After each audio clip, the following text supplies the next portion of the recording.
Dia belok kanan, diberhentiin di situ. Megang parang nih, megang parang, dideketin. Temen gue turun dari motor, digituin kan. Dia turun dari motor, makin dekat, ini nggak cuman parang. Di ceritanya itu dia tuh megang parang sama kapak. Dia balik malah berantem sama bapaknya, pukul-pukulan. Akhirnya orang itu ditangkap.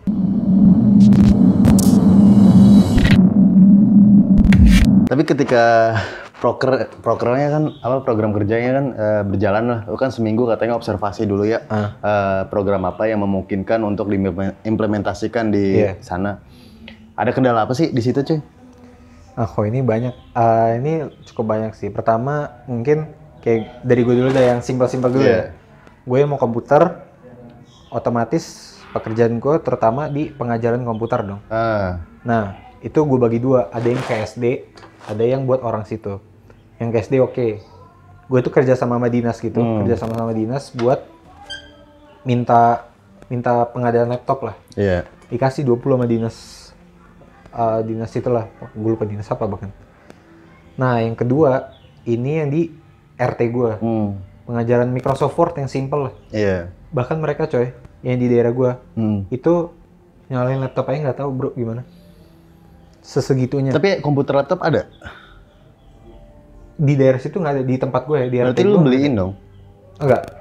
Itu kayak cuma buat pengajaran doang sih. Pengajaran doang. Gue bikin modul, di print, gue sama temen gue berdua. Print, terus kita pengajaran. Bayangan lah ya? Iya. Ada minjem proyektor juga.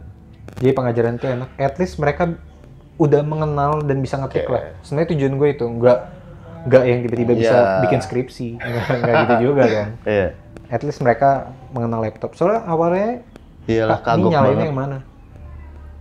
Gue awalnya ngajarin cuma buat orang gede, tapi anak-anak kecilnya iri kayak gitu. Tapi mereka ini antusias belajarnya gimana? Yang anak kecil lumayan banyak. Gimana ya? Mereka kayak sebenarnya tergantung siapa yang ngajarin sih. Anak-anak di situ, sekali lagi ini gue ngomongin di daerah gue doang ya. Anak-anak di situ, mereka malas sekolah. Gue kebetulan banyak deket sama anak kecil, gue nggak tahu kenapa. Gue deket sama anak-anak kecil daerah situ, mereka sampai pernah bilang, sayang kakak. Dia ngomong kayak gitu. Gue nggak tahu kenapa sesegitunya sama gue. Tapi mereka itu nggak malu buat ngucapin rasa sayang gitu ke orang. Gak kayak mantan gue cuy. Gak kayak kita ngomong sayang ke orang tuh kayak harus ada suatu ikatan. Apa mereka anak kecil ngomong aja ke gue, saya sayang kakak. Apa adanya ya? Apa adanya. Dia malas sekolah, tapi kalau gue bikin pengajaran apa, dia mau ikut. Gue nggak tahu itu permasalahan dia emang pengen dekat sama anak-anak KKN atau gimana. Mungkin ngebahas kendala proker lain kali ya. Gue mungkin mulai masuk ke yang nggak apa-apa. Dibilang rada sensitif, tapi ini yang gue alamin. Jadi sebenarnya yang gue alamin itu permasalahan di Papua, dan soalnya ini kenapa gue bilang Papua in general, karena ini gue dari sumbernya, dari orang suku situ yang terutama di RT gue.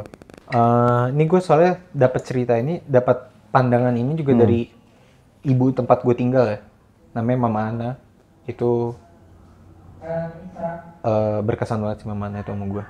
Itu dia bilang permasalahan di sini memang orang mabuk. Sebenarnya mabuk nggak masalah lah ya. Mereka tuh masalah itu mabuk, tapi yang receh gitu ya, kayak brutal gitu. Iya, lebih ke brutal sih. Mereka kalau sadar tuh baik, asli. Kalau sadar biasa aja. Permasalahannya tuh mereka kalau mabuk dikit, mereka tuh gue bilangnya setengah mabuk, setengah sadar. Soalnya dia cukup sadar buat nggak nyerang emak-emak, tapi cukup sadar buat malak juga. Tapi nggak cukup sadar buat lari lah atau apalah.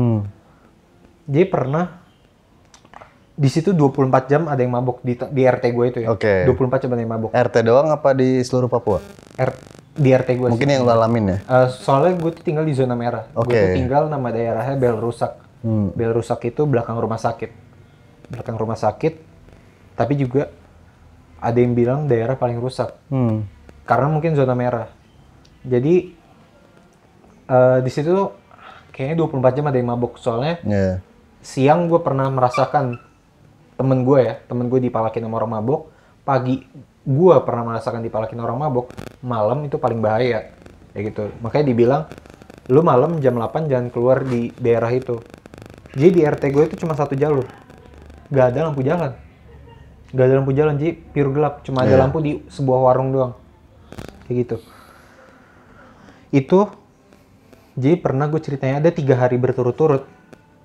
Itu gue tuh sama anak kakek gue tuh kayak, anjir, kok kita kayak gini sih? Kita nggak tahu sezona merah itu. Jadi hari pertama itu temen gue diberhentiin. Ini sekali lagi gue bilang ini nggak keseluruhan, tapi salah satu temen gue. Oknum. Gue nggak perlu sebut namanya, tapi ada satu orang pembuat onar lah di situ. Anggap mawar. Tapi dia cowok ya. Nah si mawar ini siang-siang temen gue tuh habis ada proker, berdua naik Mega Pro, jalan di RT itu kan gue bilang satu jalur doang. Jadi sini jalan ada gereja, dari sini jalan RT-nya sini. Kayak huruf T lah. Pertigaan lah. Iya. Dia belok kanan, diberhentiin di situ. Megang parang nih, dideketin. Temen gue turun dari motor, digituin kan. Dia turun dari motor. Makin dekat, ini nggak cuma parang. Di ceritanya itu dia tuh megang parang sama kapak. Dia tuh diberhentiin, temen gue waktu udah makin dekat takut dong. Maksudnya ibarat kata lu udah bisa jarak tebas gitu loh. Temen gue tuh langsung cabut ke rumah warga. Tapi dilindungin sama warga emang. Dan kita tuh punya kontak Pak RT dan kontak polisi. Jadi in case ada sesuatu terjadi, aman. Kita tinggal ngomong. Kita langsung telepon Pak RT. Di situ Pak RT, terutama orang RT situ ya, kebanyakan jalan kaki, jalan motor. Pak RT aja kerjanya jalan atau naik angkot. Pak RT gue ada angkot kerja, juga ya? Ada angkot.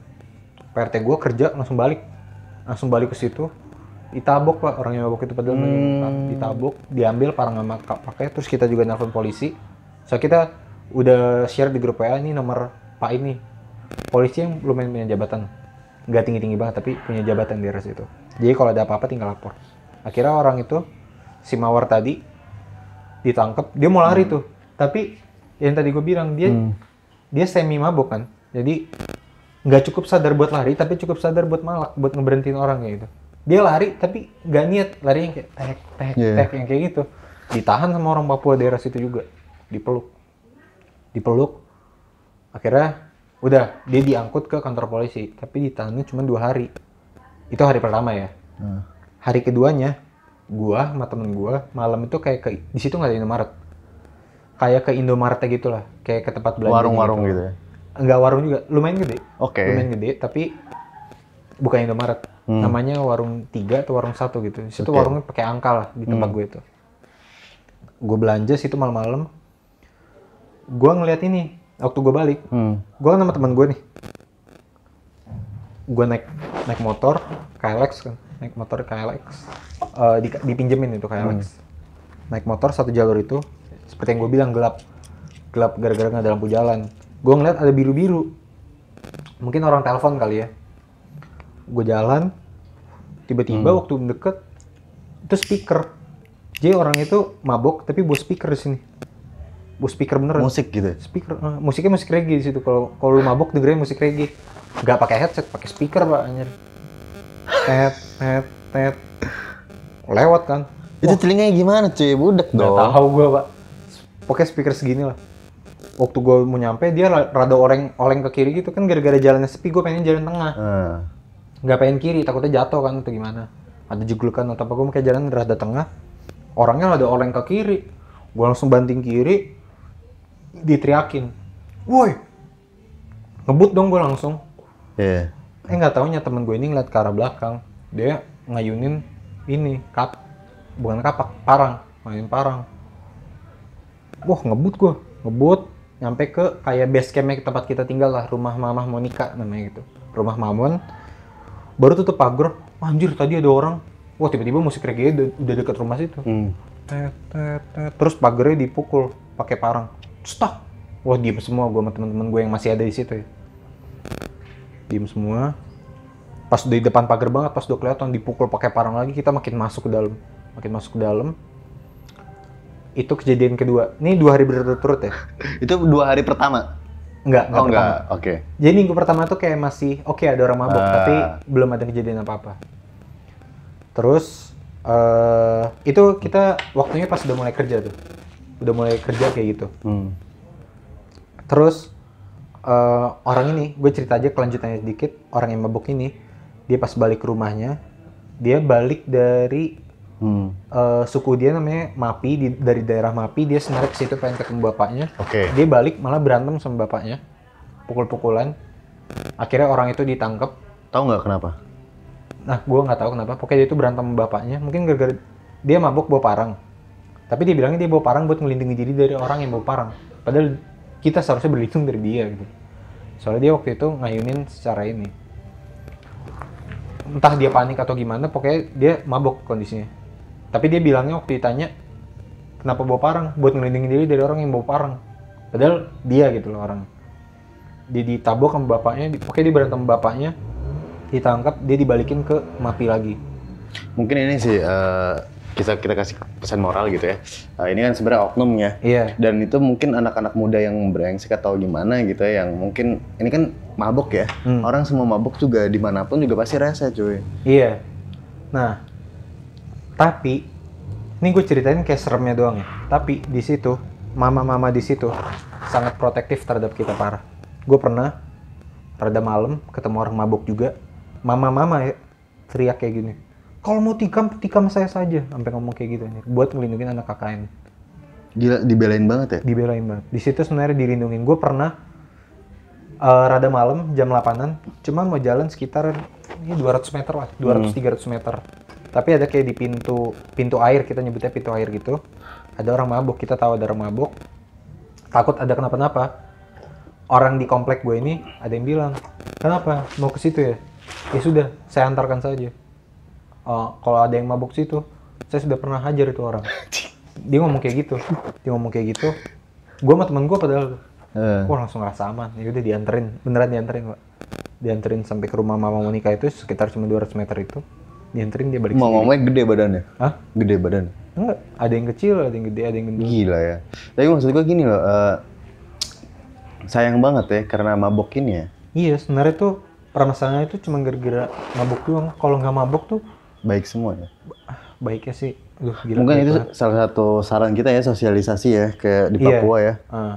Karena mungkin ya lebih baiknya nggak usah di mabok-mabok, atau mungkin itu juga udah tradisi lama kali ya, mabok-mabok kayak gitu ya. Gara-gara minuman-minuman yang udah bukan minuman ini ya, maksudnya kan menurut gua alkohol itu ada dua lah, alkohol yang buatan asli situ, kalau di situ namanya Sopi, atau alkohol yang kayak vodka, bintang gitu tuh udah masuk ke daerah situ, dan mereka mabok itu mabok yang itu, udah bukan Sopi lagi. Mereka minumannya udah yang kayak gitu lah. Berarti istilahnya itu di ini cuy, kayak dijajah dari minuman ya anak-anak mudanya. Iya, dan situ emang mayoritas orang muda sih yang mabok tapi rese gitu loh.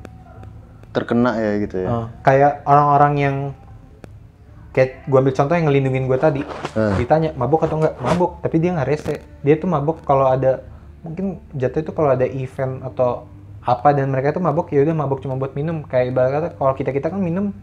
Iya. Nggak kita ya sebenarnya. Iya, gue nggak minum.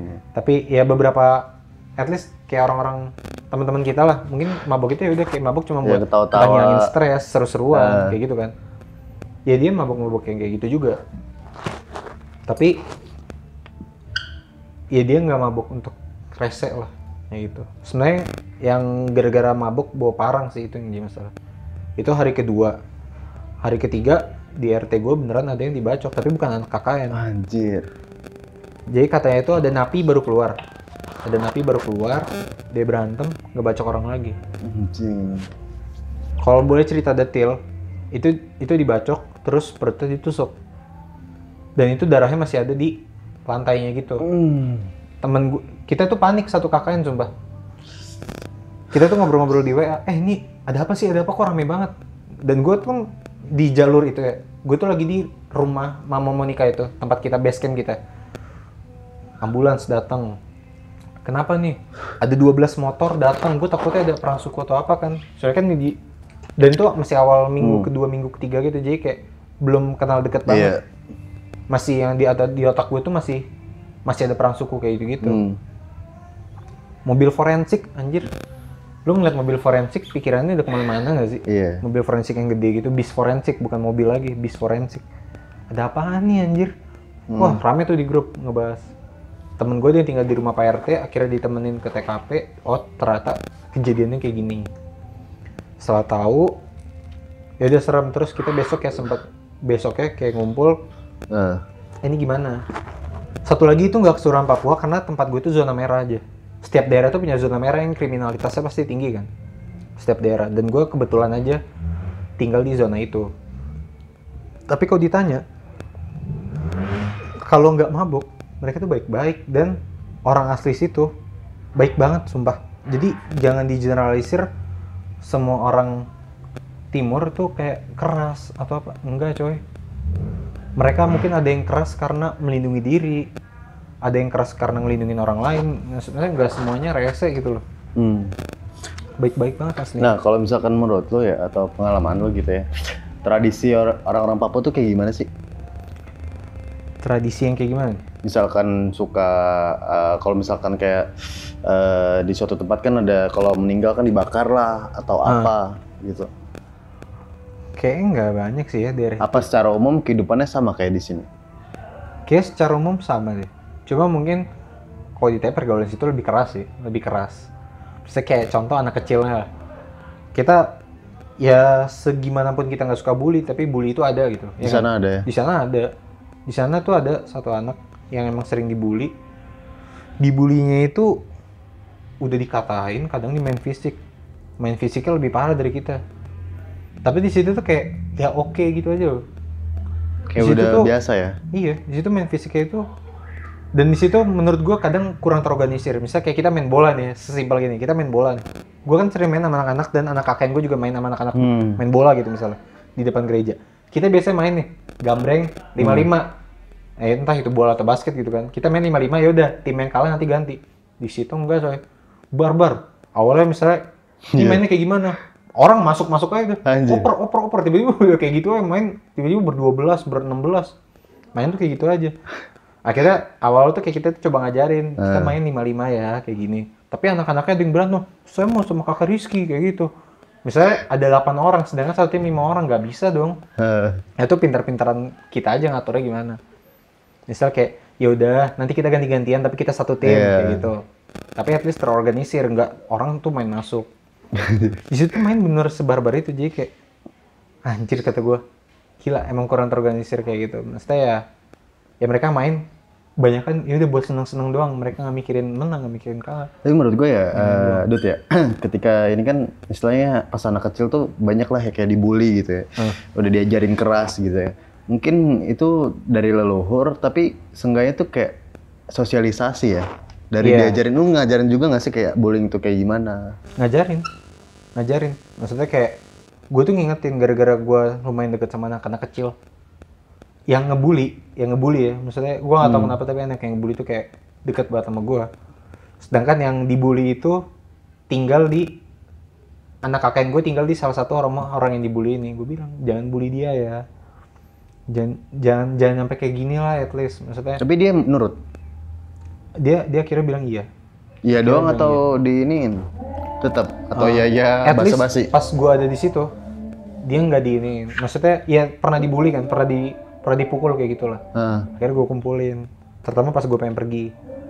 Kakak nggak lama di sini, maksudnya jangan ya udah misalnya basi, kalau gue bilang itu bakal hilang bulinya.